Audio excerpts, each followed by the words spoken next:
I will get to my introduction. So I think I'll hold on till that. If you can just give me the permission to share my screen, I'll start with the PPT. Yeah, yes.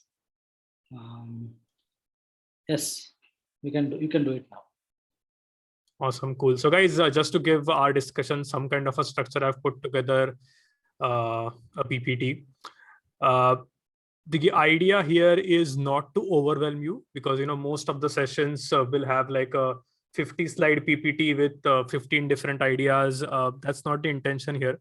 I simply want to share with you maybe 4 to 5 core ideas which you can take away and run with your business from this instance. So the idea is not to overwhelm you, and the purpose of the PPT is just to give this discussion some kind of a structure.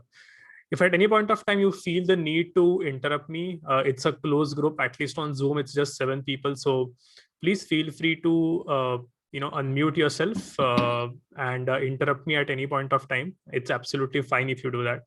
And of course, like towards the end we can also have if you have any miscellaneous questions, we'll take them towards the end as well. Okay.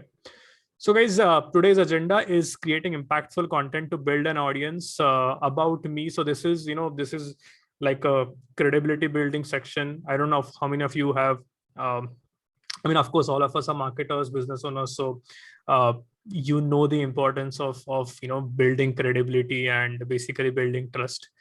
I think I'm going to avoid building credibility consciously for a couple of reasons. One, Govardhan already introduced me. Two, I think many of you know me already. And three, I just feel a little shy telling you about how great I am. Yeah. So let's skip that part. But just know that I've been working in the copy content space for quite some time now. Specifically been working with a lot of coaches and experts recently, at least in the last year and a half. So that's where all of this is coming from. And of course, I basically learned a lot from marketers like Andre Chaperon, Bernadette Jiva, Seth Godin, and all of those guys. So all of this comes from a combination of everything that is there, like my learnings as well as my experience, right?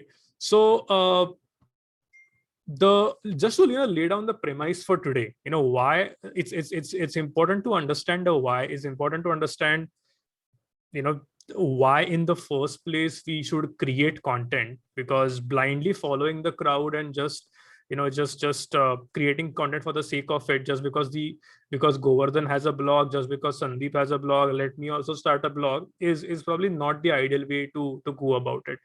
So we need to really understand at the core about what we are trying to do and why we are trying to do it in the first place. So all of us, I think most of us want to build an influence of some kind. We want to have an audience, we want to share ideas. Some of us want to launch an online course. Some of us want to have high paying clients working with us. Some of us want to probably write a book at some point of time. So the objectives can vary, but how do we stand out? Because literally every day a few hundred blogs would be created, a few hundred blog posts will be updated. Let's not even get started on how many Instagram accounts are created, and let's not even talk about how many Instagram reels are created, right? So there is no doubt that the content world is extremely crowded.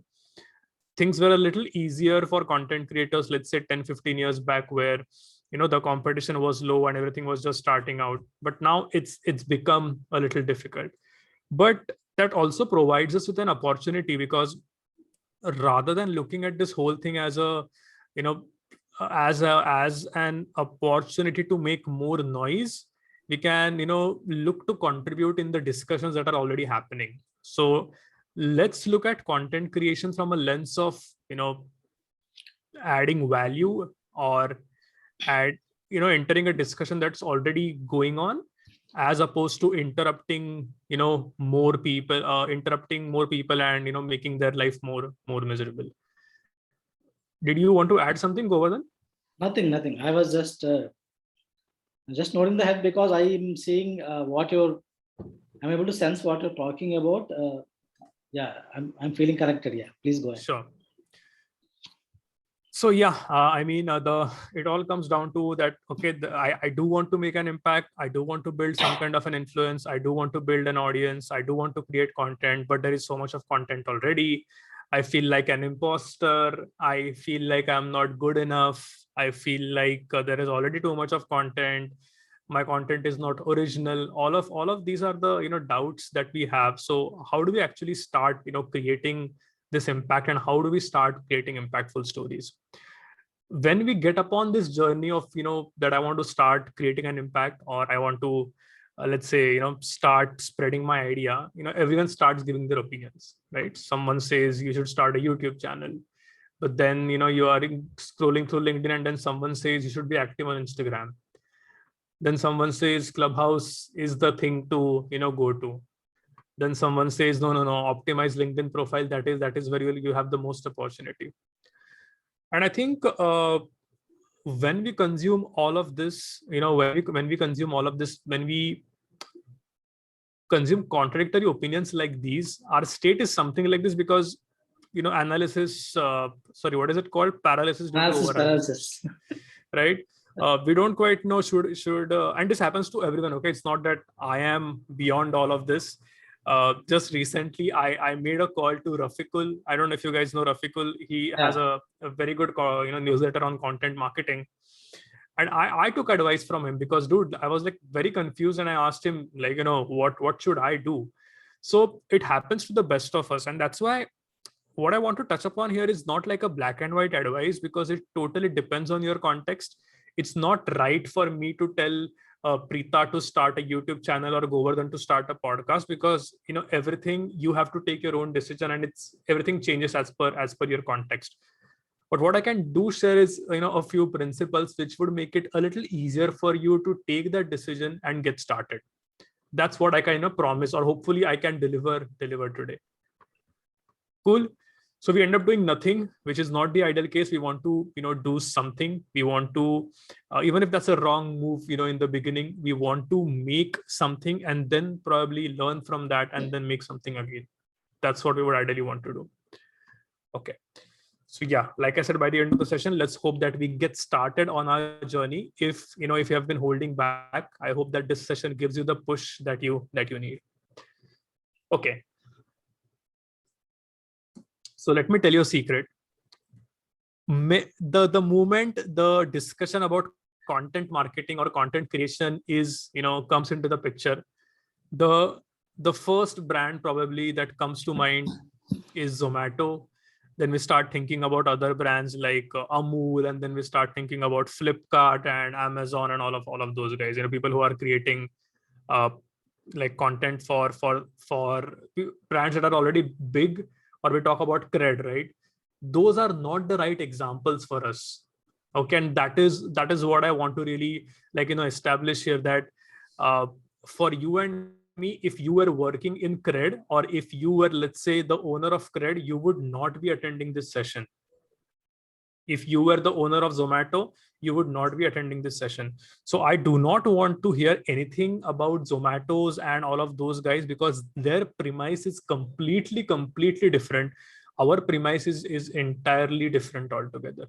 All right. So we are creators. Okay, and creators are different from these big mega brands, and we will talk about how we are different in just a bit. But let's not compare. Let's not take content inspiration from those, because those are not the right brands to take content inspiration from. Of course, if you are someone who is like a marketer for who, let's say, if you're at Asian Paints, and then of course you can draw inspiration from all these other brands. But I'm assuming, and please correct me if I'm wrong, but I'm assuming that most of us want to build influence, and we are starting from scratch, right? And we may have like 0 or 10 or 50 or 100 audience, but we want to go beyond that. We are not yet at a scale where Zomato is or where cred is. So those rules don't apply to us. So just to lay down the context, I'm really interested in talking about creators and small businesses at this point of time, people who are small and who want to build certain kind of an influence. Okay, so a question for you: how much audience do you need? This is for everyone, and yeah, let me know what people answer. Govardhan. Yeah, let us see. You can put it in chat box, or just unmute and just tell. It's all fine. Depends So- on what you're offering, or depends on what your target audience is, or how general or how deep or how niche your target audience is. That would be a sort of a thumb rule, whether you're being very generalized in your products and services, or if you've got a very niche market. Sure. So let me rephrase the question, right? I mean, just to that's a fair answer, by the way. That's a correct answer because it totally depends on the context. So let me rephrase that question. How much audience do you actually need? So based on your current situation, how many people do you need is the question. I will share my opinion. Like in 2014, I was thinking I need at least 1 lakh audience. And 2018, I started thinking like a 10,000 can be okay. Okay. And today I am thinking I only need maybe 500. And that is where my aim at starting in Each Marketers Club, where we were not trying to aim for big numbers. So That's awesome. that was the refinement which happened with me. Like That's such a breath of fresh air, because trust me on this, no, very few people think like this. We love numbers, we love to boast about that small blue tick that comes on our Twitter profile, and like having those numbers. So I'm so glad you said this, because it shows that you have thought deeply about this, and it's you're not just blindly following the numbers. So your answer just makes me very, very happy. So thank you for sharing that. And anyone else, if they want to contribute, please. yeah, please. let us see. Anyone who would like to add to this question? What do you think? What do you think? Sorry. There's no wrong and right answer. So you can freely talk, freely share your thoughts. So no one is going to judge you. You can just type it. And if you did not understand the question, then that also you can type it. Because it is possible. Some of them are maybe quite new to the creator market. Correct. Some of them are just content, because I know most of these guys who joined the session. Some of them are into agency. I know even Akanksha is into content. Then Preeta is into content. Then Sandeep Ji he's a business owner actually. Right. Preeta is mentioning about who understand the context and topic. If it is one, it will be fine. No, Okay. she's trying to tell who understand the context and topic. If it is one, it will be fine. No, Pranav is asking about if you want to have some audience, some following or something, maybe for yourself or for a brand at least. So how many number of audience you would like to target, or what is the number? That's what is Pranav's question. One can definitely not be the answer. That's definitely we can tell. So maybe she got the question wrong, or maybe the context. Or maybe that one guy is one client is paying you like, I don't know, 10 lakhs per month, and you're quite happy making that amount. Then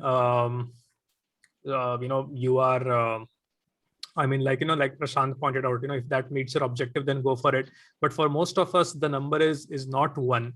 It is a little more than that. Yeah. So Prashant has said something. Sorry. So Pranav, if I think from my brand or our business perspective, right? So sure, it depends, and it depends on the market. It depends on the target audience I'm targeting. If I'm targeting particular area, then maybe my audience is coming from that area. And then when I am thinking about expanding to other zones locally or internationally, then my audience increases. I have to increase my audience. I have to increase my reach. So it depends on the market I'm targeting, and then region. So, and again, the target audience also within the audience, like which bracket I'm targeting. So I think it depends, and it keeps on changing with the way you grow or with the direction you want to grow. Sure. So let's say if I had to tentatively ask you that we are in the September of 2021, and if you had to pick a number, right, that by December, or let's not take December, let's take September 2022, right? Let's just give ourselves 12 months. What would be a number that would be able to sustain your business profitably? If you have to just pick a number. Yeah. So again, we don't have many numbers now, but if I go by the rough numbers, so if I'm targeting, let's say, we are into premium shoes, right? So let's say on the minimum side, we are targeting 100 orders per month. So in that year, before the same month next year, if you want to sell maybe 1,200, and that's like 1%. And if we plan like, okay, our conversion ratio, or maybe let's say if we have 100 followers, maybe 5 will buy. So yeah, so 1,200 into 20 is plus with some buffer. So maybe I don't know. That's the audience we would. But you're not considering the repeat orders, right? Again, yeah, these are the unique orders. Repeat orders depends, right? So yeah. Okay, cool. See, the idea here is simple. So I'll just read Prashant's comment before I go ahead. If you want to build a relationship with your target audience, it cannot be in lakhs. However, if you are a very generalized product, say organic food, then it can be limited to geography or how much you can produce. Exactly. So the two things here. See, firstly, again, making an assumption that all the people that that are watching us here on Zoom and also on Facebook, we are not really a mass market product. Okay, we are again an assumption. We are typically. Do you guys know the Rogers curve? How many of you know the Rogers curve of innovators, adopters? Just let me know if you know that, because I'll just show that to you because it's important.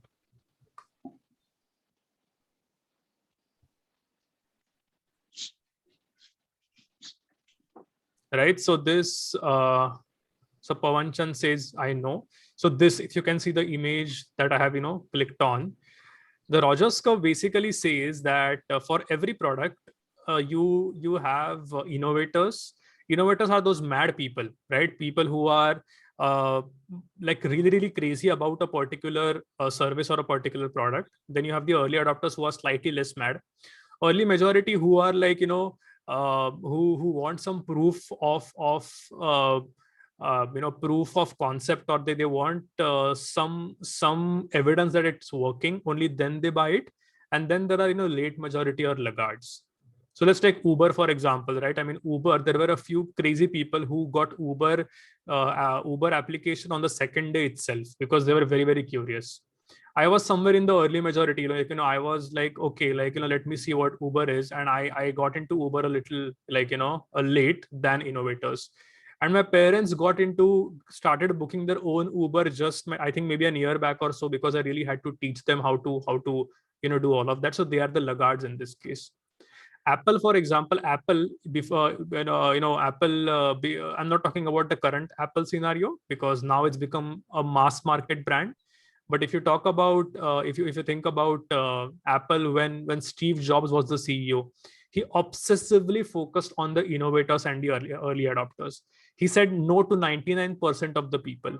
Oh, you want a cheap computer? No. If you want a cheap gadget, no, we are not for you. Or do you want like the fastest gadget? No, we are not the right fit for you. But if you want a specific type of gadget, then we are the right ones for you.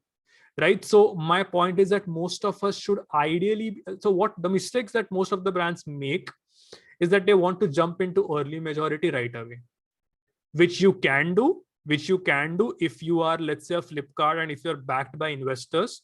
But most of the creator businesses don't have that. And all of this I am saying just to make a very simple point, which is that no, we don't need 10,000 followers. We don't need 1 lakh followers. We probably need just 1,000 followers, 1,000 true fans. That's all we need.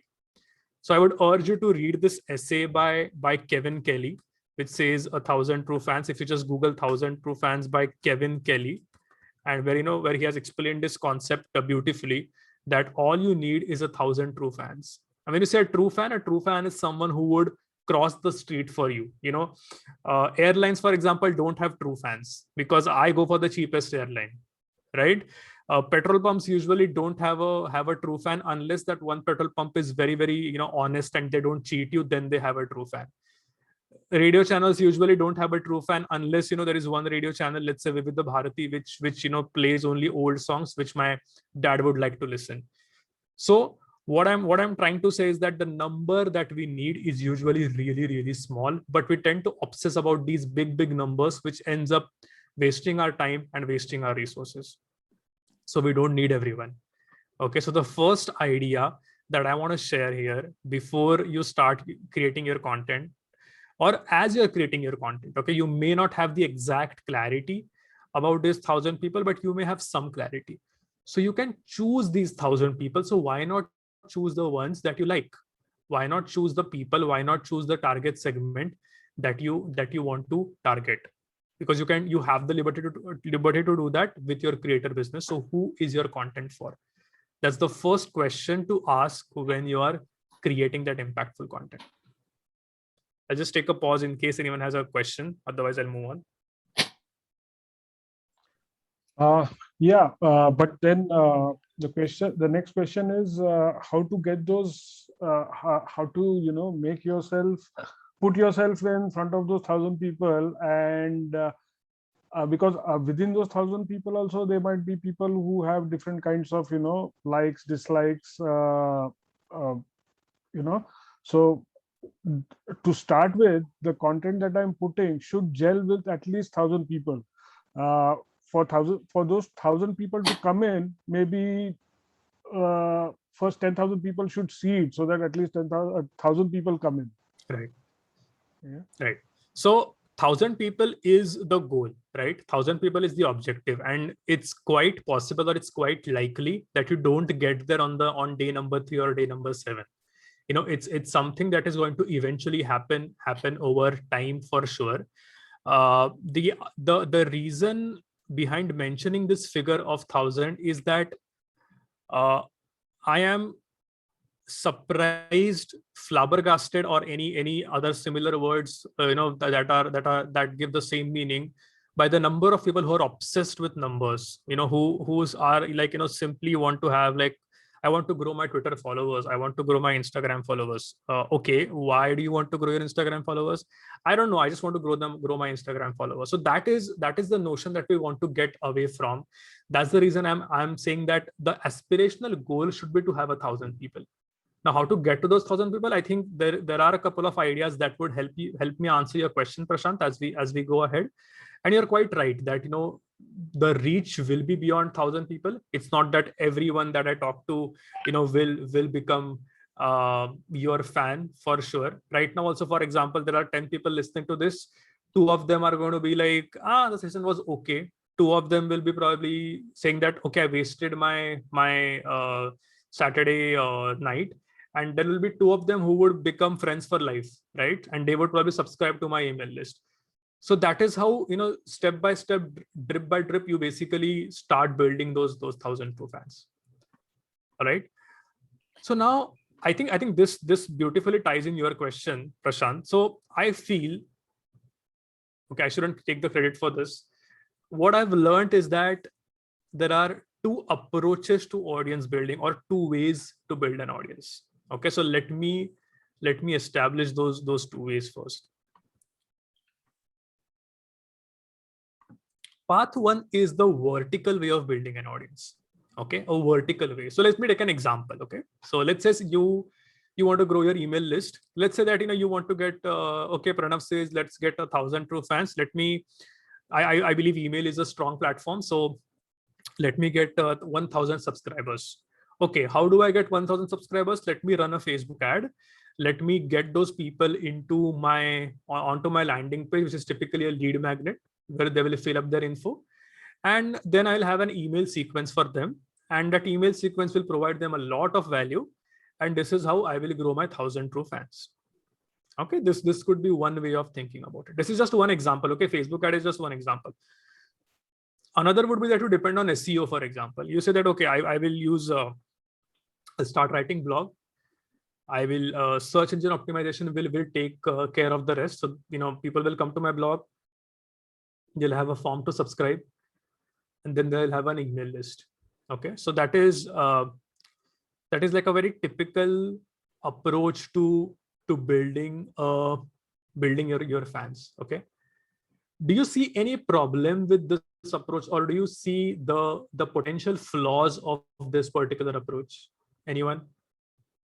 or is this enough? Is this sorted?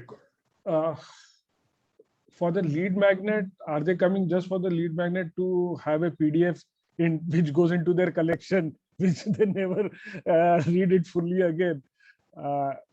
So they are not true fans, because a lead Beautiful, yeah. magnet, it's just a PDF. Correct. Okay. And, yeah. And again, the other one, blog to subscribe, that I feel is at least is a better, higher quality than a lead magnet, because they are voluntarily, of course, there also you could give a PDF to download after they subscribe. But yeah, like it's unidirectional. There's no other two ways about this. This is just the Agreed. one path. Agreed. Definitely well said that, you know, they are it's a linear path. It's you know, that in the, by the way, these are just two examples. Okay, there could be 10, 15, 20, 30 ways of doing this. You could run a LinkedIn ad or whatever. The idea is to, like, you know, have different kind of funnels or customer journeys. So the one flaw is definitely that, you know, they're coming there for that particular freebie and they're not really your true fans, as Prashant points out. Venkatesh says that they require nurturing all the time. Okay. Anything else to add? Any other? Yeah. Actually, Pranav, what I want to add here is, like, when we're talking about building an audience, generally creators should build their audience by adding value. And brands also, they should try to find out avenues to build audience, not just they think after selling my job is over. So maybe like you were mentioning these two paths, let us say you want to simplify it, so you put it in just two simple buckets. But definitely there can be many more buckets. And Facebook, on the other hand, what the advantage we have is to it can scale up very, very fast. Like, you can first test a few people, and out of that you can build the audience who are actually really interested. And in this blog kind of thing, what happens is, to get that kind of thing turning up, the number of people to subscribe through blogs, the kind of effort which goes into is quite different. Blog or maybe YouTube channel, or absolutely other funnels. Yeah. Right. This, by the way, just full disclosure, I am definitely not against the linear path for sure. I just feel it's incomplete. Okay, I just feel it's incomplete for a few reasons. One reason, let's take the example of a Facebook ad. It is like, you know, if I fill in the petrol, the vehicle will run. If I stop filling in the petrol, the vehicle will stop running. Okay, so it needs, I think, I'm not sure if Venkatesh meant that, but it definitely needs me to like, you know, have an engine that is growing, right? Of course, you could argue that, you know, in Blog's case, it is not the same case. I know, but just know that the path here is linear. But now let's take the example of your favorite creators or your favorite brands. Okay, let me take multiple examples. Let's take Harley Davidson, even though it's not a creator brand. Let's just take Harley Davidson. Let's take Airbnb. Let's take Apple. Let's take Facebook. Let's take Google. How many of these brands did you find because of a funnel? How many of these brands did you actually discover because of an advertisement that you saw? Anyone? I'll repeat the brands if you want. Apple, Harley Davidson, Facebook, Google, Airbnb. No chance. No chance. Okay. Let me try another question. Okay. So not a single one. No one actually, like, you know, found any of them because of this linear path. Let me take examples of creators only. Okay. Let me take example of, let's say, Tim Ferriss. Let's say James Clear. Let's say Seth Godin. Let's say, I don't know. Maybe I throw in a couple of more names. I'm not being able to recollect right now. Gary, though he is also not into advertising a lot, I think. Right. Gary is a special case. Gary is a special case because Gary, we'll talk about Gary in a bit, because Gary is a special case. But if you're different, he's different. But if you Gary talk has about so much of content already, so like you correct. search anything, you will find Gary somewhere or other. Correct. My point is that I joined Facebook, or you joined Facebook, not because you were part of some funnel, not because there was a clever lead magnet, not because there was a clever form to subscribe. You joined Facebook because your friend told you to join Facebook. As simple as that. So what we need to stop doing, and this is what 99% of the marketers focus on.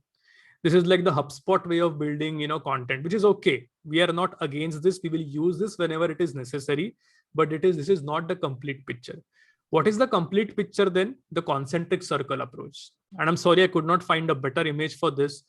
What does the concentric circle mean? Concentric circle means that in the innermost circle, okay, the innermost circle that you see is the circle of my closest or my diehard fans. Okay, the innermost circle is the people who are my diehard fans. The circle outside that is the people who are, who just like me. The circle outside that is people who are just acquainted with me. They just know me. And the circle outside that is the, people who are strangers. So rather than thinking of this, funnel, which is linear, why don't we empower the innermost circle to tell their friends about our content, right? So right now there are, let's say 15 people here. My goal will be achieved if, let's say, 5 of them tell their friends that, okay, this Pranav guy, knows his stuff and you should subscribe to his content. That is a better way for me to grow my brand as opposed to just purely depending on this linear approach. Okay. So just because I couldn't give justice to this slide, I'll just repeat this whole concept. The innermost circle are your, diehard fans.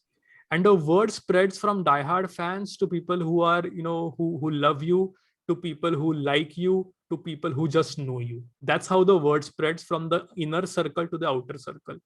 Because go back to all the brands that you love and you will realize that you love them not because of a funnel, but because your friend told you about them. And so your content has to be remarkable. Your content has got to be something which people feel like, telling their friends about it. So I got to know James Clear because of a friend. I did not get to know James Clear because of a funnel. I got to know James Clear because my friend said, hey, you should check out this guy. He writes about habits. And I went and I checked out James Clear. Same happened with Tim Ferriss. Gary Vaynerchuk is a special case because Gary's word spreads in 2 directions. We tell our friends that, hey, you should check out Gary Vaynerchuk. But at the same time, Gary's content is also everywhere. So there are like 2 ways of discovering it, but not all of us can be Gary, right? So that's perhaps the strongest idea that I want to leave you with. That I'll give you an example, Yeah. Pranav, because it's very relevant to what you're saying. One of my colleagues at my office, I told him, because he's trying to discover himself and other things, I told him, I gave him Ankur Wariku's YouTube channel, some video. Then just 2 days back, he was actually telling me, he actually reads a lot of books. He told me, read this book called Stoicism or something. He told me it's very good book. I am loving it a lot. Then he told that Ankur Wariku actually suggested this, and I'm loving it. Right. So I recommended him Ankur Wariku, and Ankur Wariku recommended him Stoicism book, and this guy is recommending me back the Stoicism book. Right. Yeah. That's how it grows. But what surprises me is that we are so focused on this, this funnel and these numbers, that we are so focused on, okay, I need more subscribers, I need more, need to pump in more money into Facebook ads. But Ankur Wariku is Ankur Wariku because his content is good.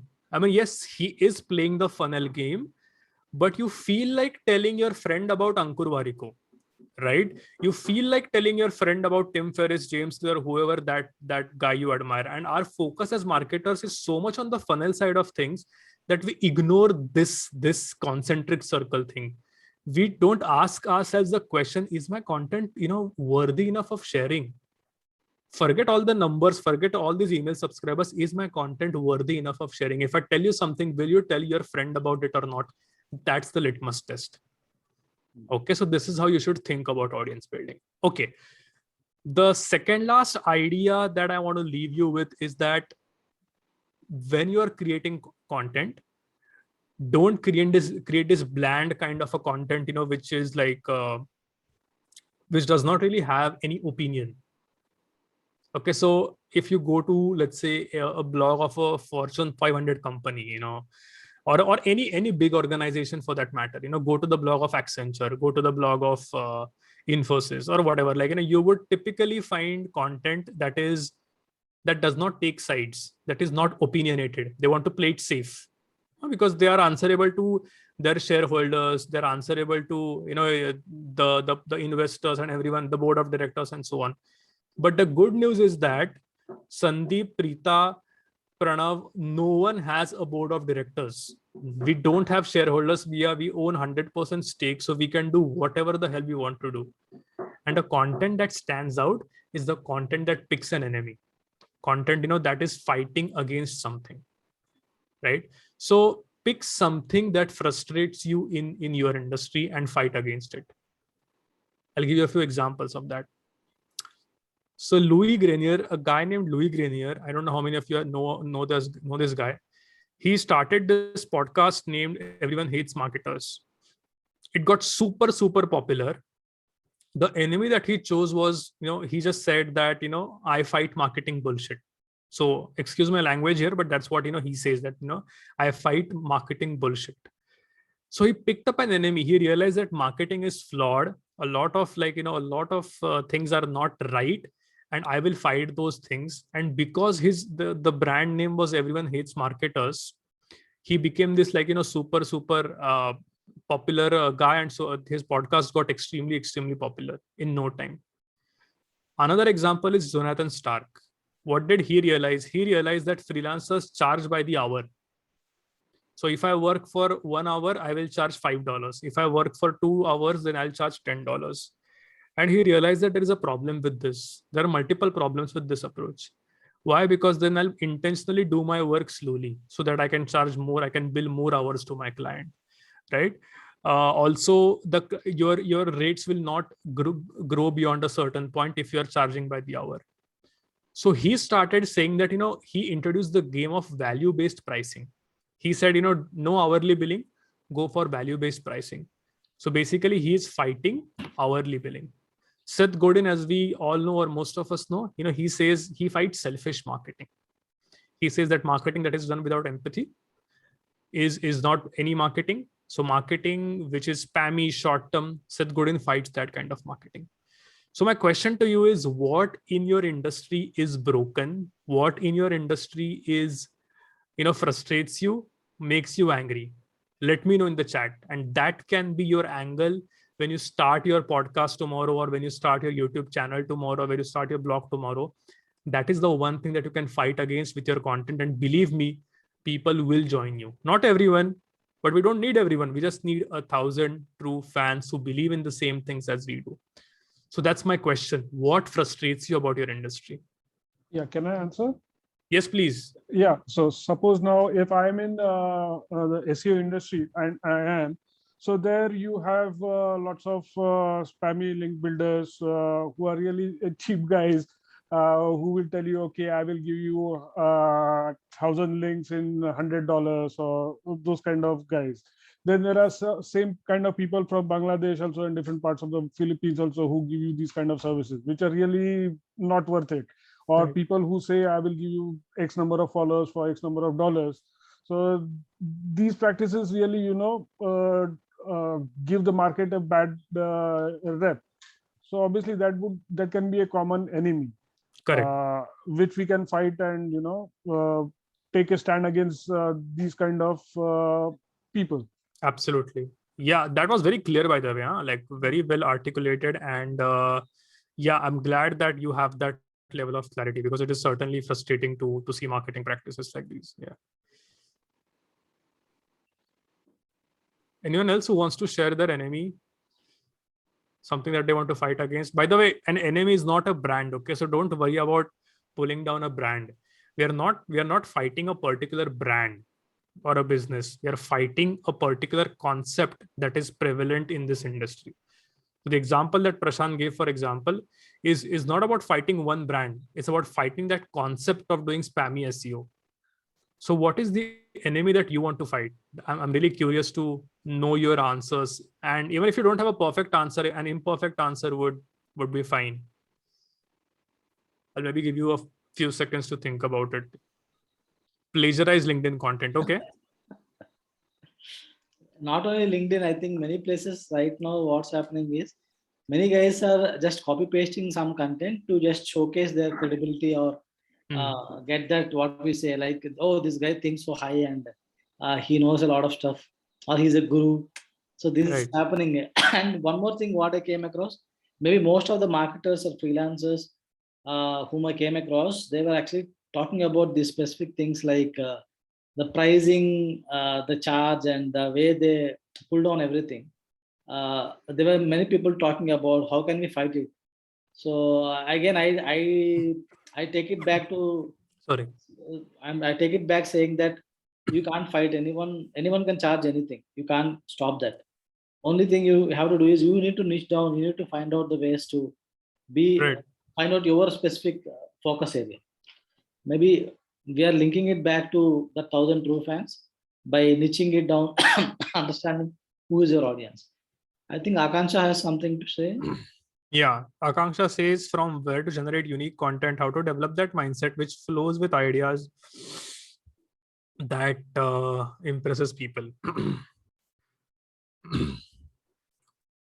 Give me 1 sec. Something is wrong with my throat for some reason. Yeah, have some water. Yeah, 1 sec.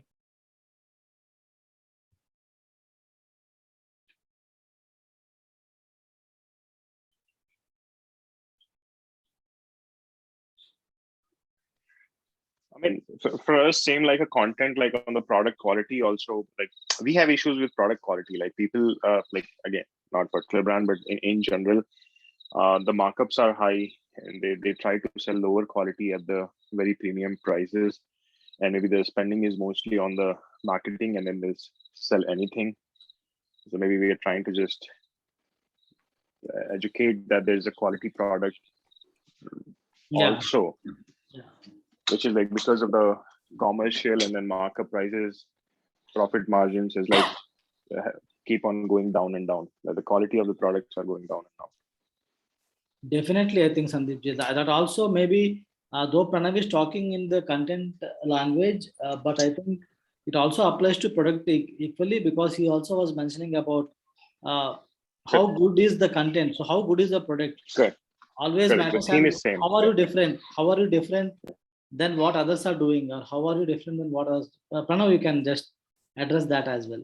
Yeah, I agree. I just think it has got to be done carefully because quality is something which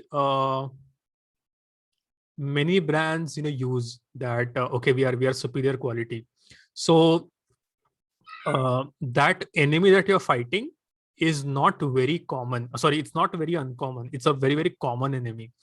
So I would just be a little careful, or I'll have to craft it in a way that it stands out, because obviously the quality will be quality. Like for example, JW Marriott will always say that we are superior quality than a restaurant, a veg restaurant around the corner. But they don't say quality, they promise luxury. So maybe you choose that axis, or you choose that particular value, as opposed to saying that we are, because sometimes people want low quality. Sometimes people want to shop for a 50 rupee chappal, which they know will last for 10 days or whatever, 1 month, but they want to go to a beach in Goa and they want to anyway throw away that chappal. So people want different things, and I wouldn't just use the word quality, but I think you're onto something here for sure in terms of building a brand story. I think you just have to build on it, or give it some more thought. Like quality plus luxury, and it's most on like experience. Like the same Govindaji was talking about LinkedIn, right? LinkedIn, one guy would say that we'll do this, but let a price. But until you experience that, until you know, there's always a question. Or somebody is maybe, again, it's in the same thing. Right, exactly. Right. And Akanksha, to your question, let me just cover the last idea in this PPT, and I'll come back to your question, which is how to come up with unique content ideas, right? So I'll come to this question in just a bit. I think this is the last slide of the presentation, which says that pick a deep content medium. There's a typo here. It should be and be consistent. Okay, so what do I mean by deep content medium? Many of us feel that building a brand can happen by creating these, small pieces of content, like a micro piece of content. So for example, someone might say that I am going to build a brand on Instagram. So all I will do is have a strategy where I post every day on Instagram. Okay. Or someone might say that I'll do the same on LinkedIn. And someone will say that, I'll do it on TikTok or whatever, Clubhouse and stuff like that. I would advise against that. Okay, of course, there are examples who have done it. Vaibhav Sisanth is an example who built his brand purely on LinkedIn and then he went into, other areas. But if you look at most of the creators, okay, 80% of the creators, again, Gary Vee, not considering him. But if you look at 80% of the creators, they have a deep content medium. What is deep content? Deep content is typically long form content. Content which goes deep into a particular subject matter. So for example, Tim Ferriss's podcast I don't know if you know the length of the podcast, but every episode is approximately 90 minutes to 2 hours. Okay. If you look at his blog, you will see that the blog articles have thousands and thousands of words. If you look at Shane Parrish, I don't know if you guys know Shane Parrish. He has a blog named Farnham Street, a very, very popular blog. He has these huge articles. Okay. If you look at James Clear, he used to spend his time researching and then publish 2 articles per week on the topic of habit. These guys went deep into a particular topic. But what I see most marketers doing, and which I think you should avoid doing, is just like, going on Instagram, going on Canva, creating these, small pieces of content and distributing them over social media. You can do it, but have a strong pillar content. And that pillar content is what I call deep content, which could ideally be a podcast. It can be a blog, like a very well thought of blog, or it can be a YouTube channel. So pick one out of this to start with. Don't pick 2 or 3. You can pick 2 if you are like, if you are confident. Definitely don't pick all 3 at the same time because it's a lot of work. But pick a deep content medium and use these social media platforms just to distribute it once in a while here and there. But just don't depend on these social media platforms to build a brand for you, because tomorrow Instagram goes away, you have nothing. Tomorrow LinkedIn dies down, you have nothing. So use a deep content medium, get them onto your email list. And email list is the most precious asset that you can ever have, more than any social media platform, and then build a content on that. Then build a relationship based on that. And the second part of this is be consistent. Okay, none of this is easy. I am not talking about get rich quick schemes. I'm not talking about become Instagram influencer in 5 days. That's not what this is. If you are expecting that, I'm sorry, but we are into this for the long haul, right? And we want to do this for 5 years, 10 years, 15 years. We love this so much that we want to do this for a long time. So, Seth Godin, for example, has been writing his daily blog for 20 or 25 years. Every day he's writing his blog. Can you believe the discipline? So just know that, what we are doing is a long game. It will need consistency. So pick a deep content medium, which could be a blog, a podcast, or a YouTube channel. Get them onto your email list and do that every week. That's the last idea that I will leave you with, because I do not want to overwhelm you for sure with multiple ideas. So just summarize whatever I've covered so far. First, we looked at the idea of 1,000 true fans. All you need is 1,000 true fans. You don't need the whole world, right? That was the idea number 1. Second idea was that you need to look at content, not from a funnel point of view, but looking at the content as to how remarkable that content is. Will your friend who reads your content, will the person who read your content tell his friend about it? That's the litmus test that you can use. Third, don't be bland. Don't create boring content like how to get traffic on your blog, because there are thousands and thousands and thousands of articles on that already. but pick an enemy. Pick an enemy, create content that is so unique, be opinionated, show some guts, tell people that, no, I stand against this. I completely stand against this. This is what I'm fighting. This is not for everyone, but if it is for you, come and join me. So for example, my content is not for Russell Brunson fans. My content, Pranav Kale brand, the content that I produce is not for people who like ClickFunnels or Russell Brunson or who want to sell a tripwire offer. No, my content is for people who want to build a long-term brand, which is not what Russell Brunson teaches. And I'm okay with people not joining me. Right. And the last idea that I shared was picking up a deep content medium, being consistent with it, and eventually getting people onto your email list. Okay, so this is where I'll stop, and I'll probably tackle Akanksha's question. If you have any questions, let me. Akanksha and Venkatesh also has one more. Okay. So Akanksha, when it comes to generating unique content ideas, let me see how I do it. So first, you have to have a writing practice, a daily publishing practice. So when you get up in the morning, the first thing that you do, when your work day starts, the first thing that you do is you write, and you dump your ideas on a piece of paper. And the idea here is not to come up with a good idea. The intention here is to come up with a bad idea, and then another bad idea. Because when you consistently go on writing bad ideas on a piece of paper or on a Google Doc, eventually you will have an insight which will blow your own mind. And then that becomes a blog, or that becomes a daily email that you can send. So for me, to generate unique content, I primarily use writing.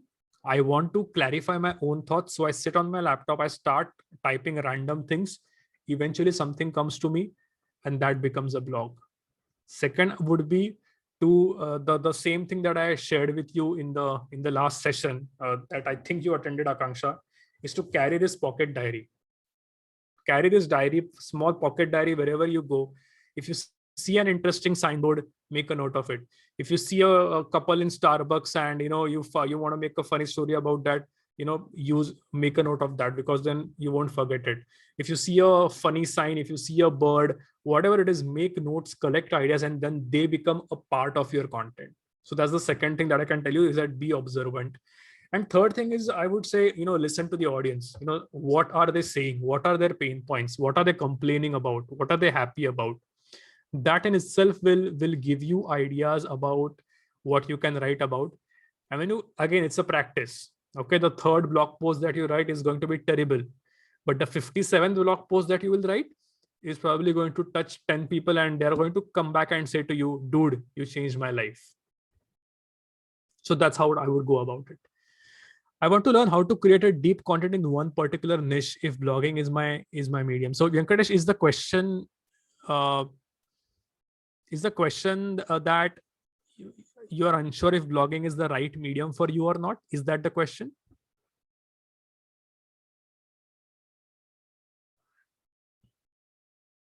Or is it something else? No, it is almost like the same Akanksha what she has asked basically. Okay. So did I answer your question, or I haven't? Yeah, Prashant.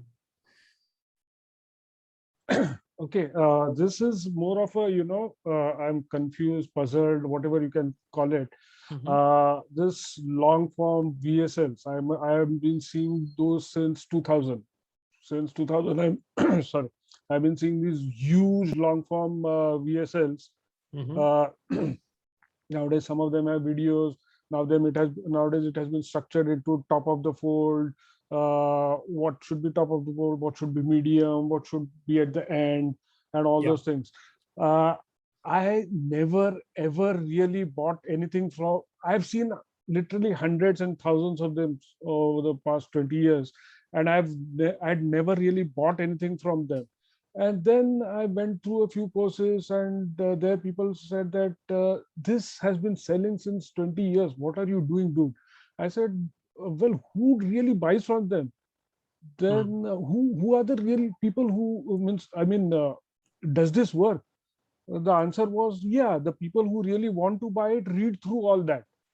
I said I have not really read through those 1,000 words or 2,000 words of really, content. So it still works, it seems. So the question is, does it work in India?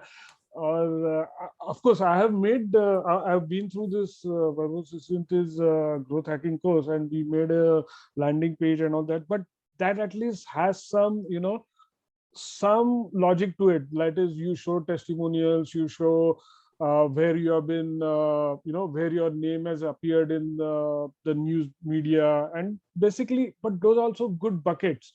What I am asking is lots of just text content, and in the middle there are some photographs and all that.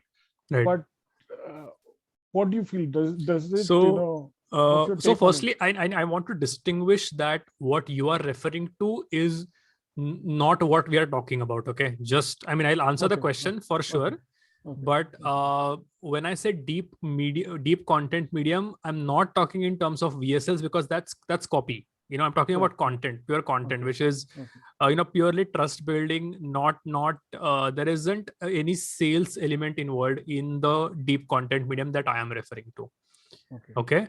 Now, to answer your question, I wouldn't pretend to have the perfect answer, because I myself am a little perplexed by this. See, in India, the market sophistication is definitely quite low as compared to the market, that is, let's say, in the US or maybe UK. So do Indians need that much of text? I'm not entirely sure, especially for products that are low priced. Okay, because for low price, see, the reason those VSLs they are big is because they want to address objections. They're basically addressing objections, building more credibility, addressing objections. The higher the price of the product, more objections, because now I'll be more careful to spend $500 as opposed to, let's say, spending $2. So you have to win me over, and because you have to win me over, or because you really have to convince me, you take up a long space and you buy that product. So definitely, I think they're still using it. So it seems to me that it could be working, but again, only for premium products. I wouldn't say that it would really work for a product that is cheap or cost effective. Yeah, because Agora Agora comes to mind because they have got those huge newsletters. Correct. And they also take you to those huge VSL, and they Correct. Are like making their turnover is something like $2 billion. Yeah. So since they are doing it, it's working. It's working. Yeah, it's working for sure. Yeah. So yeah, it's tricky though. I have had the same doubt, so it's tricky. So yeah. What are some of the best blogs to follow for especially for deep content creation? So Venkatesh, go to medium.com and check. I'm typing it here. Okay, check Dr. Benjamin Hardy. I like the way he is writing his content on Medium. That is like a very deep content, and going into the depth of a particular topic. For podcasting, please check out Tim Ferriss podcast. He also goes deep into a particular topic. For YouTube, I don't think I have an inspiration. I think you were looking for a blog that will give you tips on creating big, content, but I don't think I have that. Go to Louis Grenier's newsletter. So go to Everyone Hates Marketers, and there you will find a few good resources. And fourthly, there is this very intelligent marketer named Pranav Kale. Just subscribe to his email list, and possibly I will be of help to you as well. Yeah, Pranav, I think to subscribe to Pranav's email, you need to hit pranavkale.com. That's all. You'll be able to see the subscription box. Yeah. Yeah. Cool. I'm a beginner in email marketing. I have a question about how to create the best content. Usha, you're not going to write my answer, like my answer. The answer is you have to first create really bad, poor quality content, and then you have to keep on doing it for 10, 15, 30, 50 days.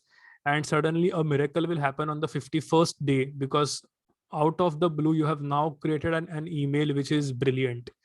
So that's the answer which I know most people don't want to hear because they want a tip or a trick. I unfortunately don't have a tip or a trick. They have never worked for me. My suggestion to you is you just start and let the others decide if your content is good or bad. Don't judge yourself. Eventually, trust me, you will become good with consistency. Where do I reach out for niche and unique content on the internet for specific industry per se, health and fitness industry? This looks like, Mallikarjun, are you trying to purchase content or what? It looks like the question looks like that. I didn't get the question. Sorry.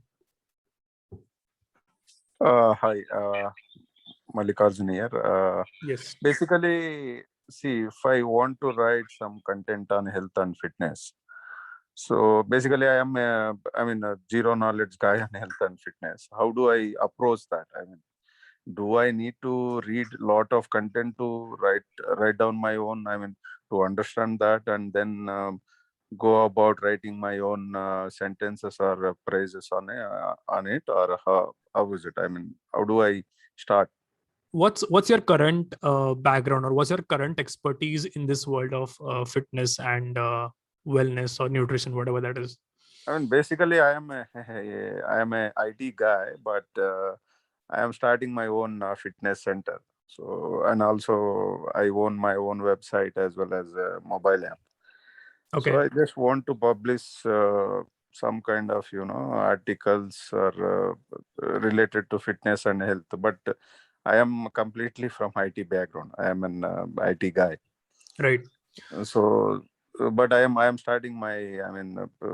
I am getting into. Fitness industry slowly. So that's a reason. So what's these are hard questions. Okay. Like, I mean, it's totally okay if you don't have the answers to these, and I'm not trying to put you on a spot here, but just, trying to help you here. So what is the one thing that, you would do which others are not doing, or what just pisses you off about the fitness industry because of which you started this business? I mean, basically, I am interested in, being fit, looking good. That's one reason I am into it. And I could see a lot of health related issues in the society. I mean, our community. That also led me to, provide some service to the industry. That's also one reason. To service my Indian community. So that's one reason which led me to get into this. Okay, but that is the reason which all the fitness brands would use, right? So eventually you would have to come to a point where it is a little more specific. Okay. Which will happen with time. But the reason that you gave is the reason that Gold's Gym would give, is the reason that any other workers would give, any other gym would give, or any other fitness institute would give. Right. So it is not unique, and that's okay. Right. Knowing that at this point of time I don't have a unique positioning is okay. Right. Eventually you have to get there. So a friend of mine, for example, he says that my fitness brand is for Indian professionals who are busy. And his whole concept is flexible dieting, that you don't have to do rigid dieting. You have to do flexible dieting. Right. So now that is unique, because every dietitian, they will give this one diet that you can't follow. So his enemy is basically rigid dieting. What he said was that, okay, this nutrition is, they give you a diet which you can't sustain for a long period of time. You do it for 5 days, 10 days, and then you give up. What I will do is that I will give you a consistent diet. I will give you a flexible diet, and that is the enemy that he chose. So eventually you have to come to that enemy by doing a lot of thinking and by writing a lot of things and putting your thoughts on paper. Okay. Now you may say that was not my question, Pranav, but the reason I brought that up is because your content will depend on your positioning. When you position your brand as something that fights against a common enemy, eventually content will start coming up. So my challenge to you would be, forget how you will get there, because your brain will figure out a way. My challenge to you would be, for the next 30 days, you have to publish something, preferably in public, But if you're uncomfortable in doing it in public, do it in private, which means that you start an anonymous blog. No one knows that, it's by you. And you just start doing it, and you post one article every day. It can even be of 2 lines, and that's okay. And you do it for 30 days. Immediately you will yourself figure out ideas about, like, how to you'll start getting ideas about how you can get more ideas for your content. But the trick here is to start. It's not that you have to first do something and then start. Things start happening when you actually begin. Things start happening to you. It's ulta. You first take the action and then things start falling into place, not the other way around.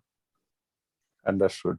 Yeah, I think Pranav, I can add few things to what Mallikarjun is talking Sure. about, because I myself had this experience of building a successful diabetes community. Though I was not a medical professional, I'm a mechanical engineer, and what happened is in 2013 ending, I was diagnosed with diabetes, and then I went on the journey of reversing it myself. And then what happened is, what I observed is, when I was actually researching for the content about diabetes, most of the information at that point of time available on internet was westernized. So it was not having an Indian context. Totally, they talk about broccoli, zucchini, whatever, and they talk about low carbs, and also we can't relate it. Then I understood that there's a huge gap. There's no Indian context to this thing. So I thought I'll focus only my blog on specifically for Indian diabetics, and I position my blog for as India's #1 diabetes educator website. Oh, So, and what I did is, I was trying to give them some content which they can use it. So, like Mallikarjun Garu, like you are trying to build a gym. Problem is that many business owners, what they do, like Pranav is telling, we want everyone as a customer. So when we try to target everyone, we're targeting no one. But this is geographically sensitive business. So definitely you have to play both the ways to be safe. But having a positioning or having some kind of positioning will always help you. Let us say, like he talked about a busy dietitian, dietitian for busy people, or against rigid diet. Same way you can talk about fitness for IT people or fitness for busy people. Like you can take only 30 minutes a day or 20 minutes a day. And if you're able to specialize that part in your gym as something coming from a training angle, not just you give gym means everyone will give the infrastructure and all. Maybe you come up with a program or something and you talk about that. Or maybe you talk about people using too much of supplements just to grow the body or show six packs. So there can be many things which you can fight. So you can come across things. And content part, I'll tell you, when you're new to content, sir, internet is huge. Most of the guys who write content, they compile, they don't write. okay. Compilation, they do a lot of compilation. Blogging is a part of compile. You try to make it totally resourceful by compiling different things to come across on internet.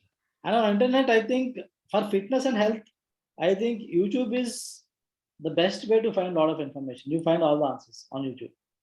From there you can compare. So it's again my thought of view, and definitely not a simple answer actually for the question, but yeah, whatever I could pour in. Yes. Okay. Yeah, sure. Thank It's you. a great example, because you found going back to the diabetes blog, you found an underserved audience, right? You found a hole in the market and you filled that hole. Yeah. Because otherwise, if it would have been just another diabetes blog, it wouldn't have gotten the popularity that it did. The reason it got popular is because you first realize that there is a problem, and then you aspire to solve that problem. And I think all of us need to do that. We don't have to start another ice cream shop next to an already existing ice cream shop, because then we are not solving a new problem. But if we start an ice cream shop that is, let's say, a vegan ice cream shop, then we are solving a new problem, right? So that's how we should approach it, and that will also give a lot of ideas to your content. And contrary, what I could see is, many people, means my audience were diabetic audience. They were like they were treated like they're not very internet friendly, because the age group which I was targeting, or means I was not targeting, but by default the age group was like 45 to 50 plus, 45 plus guys. So these guys are not internet savvy, and how they are going to actually connect with this internet, read the articles or share on social media, and even follow our email list and all. But what I saw is like some of the articles were getting like they got around 2,000 shares. Some of them got 1,000 shares. Some of the articles ranked, and email also was having good open rate and all. So things like they will work if you're able to focus on specific audience. You talk the same language, because if I try to talk like a American and I want to appeal to American as well as Indian, my language and my verbal this thing will change, and definitely I will many people will not get the connect. I talk about dosa, I talk about idli in my blogs or in my email. People will instantaneously they connect. Oh, this is talking about khichdi, he's talking about dosa, he's talking about idli. That what actually happened. See, myself, I have sold means in 2 years I could sell like 6 lakhs rupees worth products just through organic. It's all through my blog and my email list and then lead nurturing. And there was an autopilot in which one book was being sold. That book was 40 Steps to Liver Diabetes, my diet plans, and one challenge, 8 weeks challenge. And maybe through for your gym also, challenge is one way of very good way of creating some content. You can think about it. Sure. Thank you. Yes, Pranav. We can. Yeah, I think we're For the done. last question. Sure. Yeah, no, we passed, and this might be off topic, but yeah, feel free to reject this question if it's. No, again, please go ahead.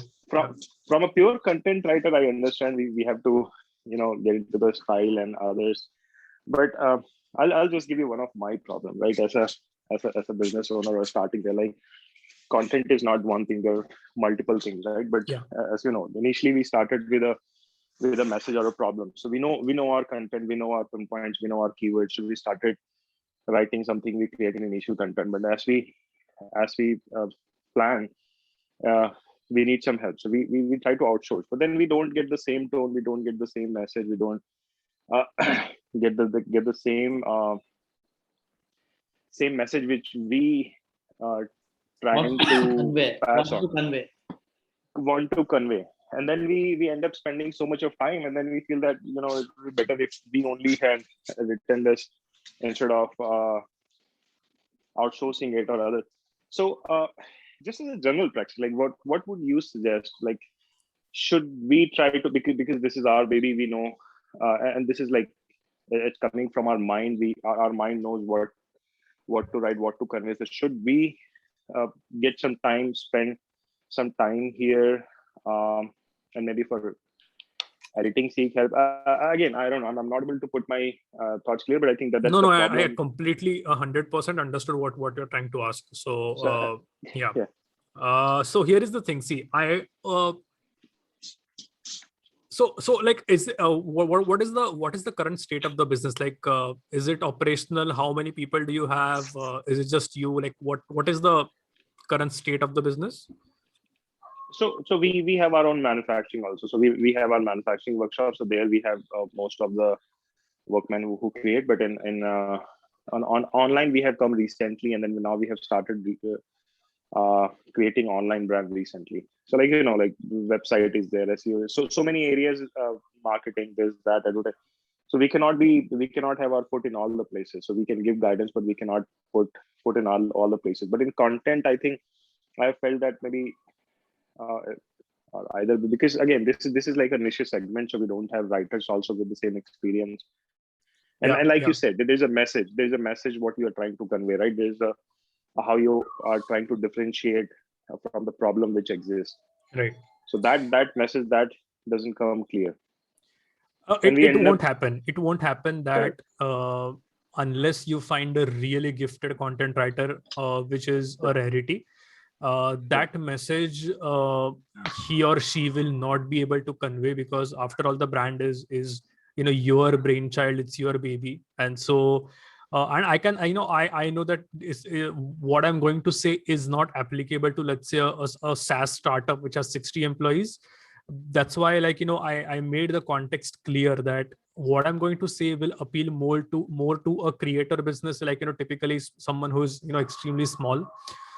So the answer to your question is yes. I think at least initially, when you are picking an enemy and when you want to have a certain voice to the brand, that voice has to come from you and it can't be outsourced to someone else. Now, does that mean that you can't take help? Well, you can, but the core of the message should come from you. And perhaps let's say, you have a podcast, for example, where you are hosting it. So you take out time for that, right?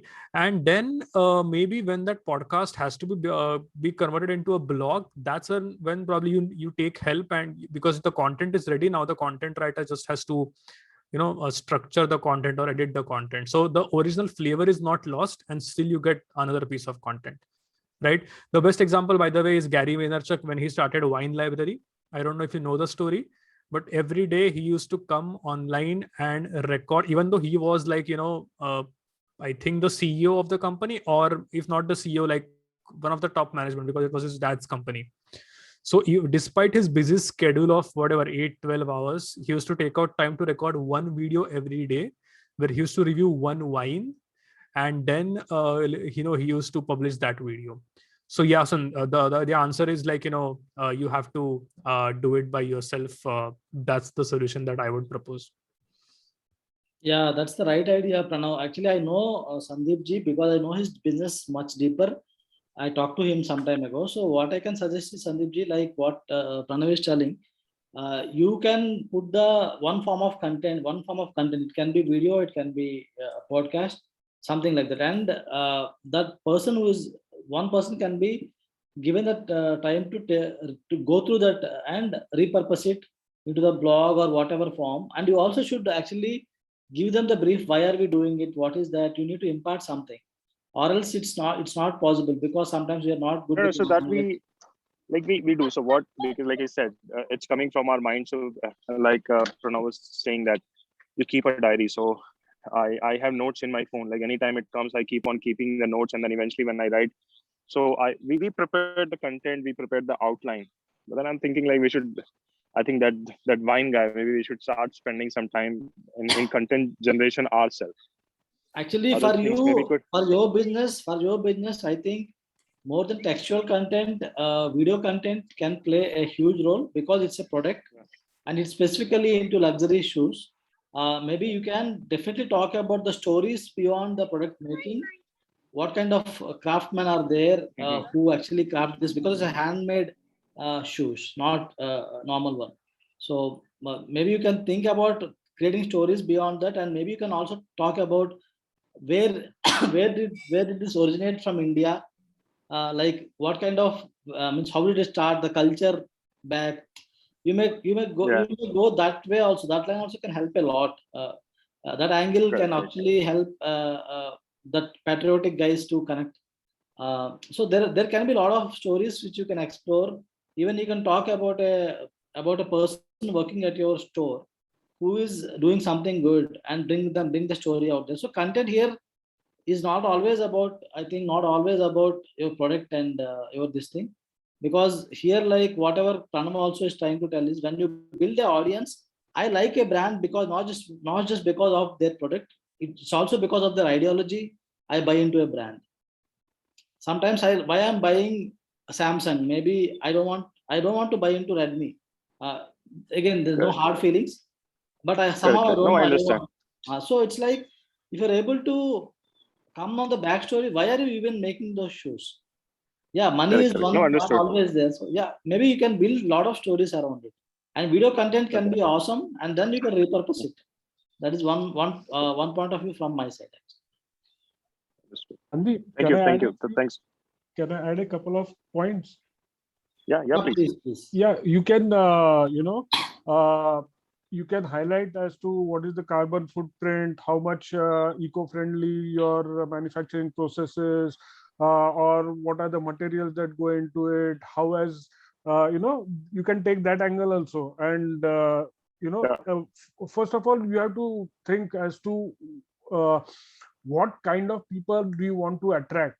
Do you want to attract the IT people who have money and who are, environmentally conscious, or you have to sort of define, and then you can add so many stories based on who do you think would be your first, early adopters, like the example which Pranav gave, the first early adopters, who are those people going to be? Think about it from their perspective. What would they like? Is it if it is locally for Hyderabad, then you can say that if you buy an imported shoe, how much carbon footprint is being lost to get those shoes into India and all those things. Whereas if you buy it locally, there's a movement to consume things which are grown local. Understood. Yeah. Thanks So a lot. there I are think lots of things. yeah. Thank you. Thank you guys. Thank you Govardhanji. Thank you Pranav. And then yeah, you got one more subscriber in me. So I'll subscribe. Thank you. Have a nice weekend, guys. Thank Yeah. you. Thank you. Thank you, Pranav. It was a great session. Thank you for actually making it very precise, because your presentation was also very, very crisp, giving people an idea. Definitely, I think this ideology, if you want to understand better, some of the guys can definitely at this point of time are able to get a clarity. But some of you might still want a deeper understanding of how to actually do it step by step, because some people may need much more support on this. Sure. We'll think on this, but it's a very good presentation, Pranav. Thank you for taking out the time. Thank you so And, much for having me. Thank you so much. And some really nice questions from everyone. So yeah, I had a lot of fun. Yeah, it was really relatable. People are like, and I'm very happy that two business owners are actually talking about content. They want to learn about content. That's something really, really good, because the world is changing. The digital world is changing. So content has to be there. And some guys ask me, and I try to tell, like, you need to have one guy who is a very good content marketer with your business. Future is going to be content marketing should be there. Thank you so much, Pawanchan, for saying that. 1000 plus one more fan. Thanks. Sure. Definitely, I know whoever will come across Pranav will be his subscriber. I'm very sure about it. Yeah. Thank you. Thank you, everyone. Thank you, Pranav. Then we'll wrap Thank it you. up. Yeah. Okay, Thank you, thanks a guys. lot. Thank you. Thank you. Bye-bye. Bye. Thanks.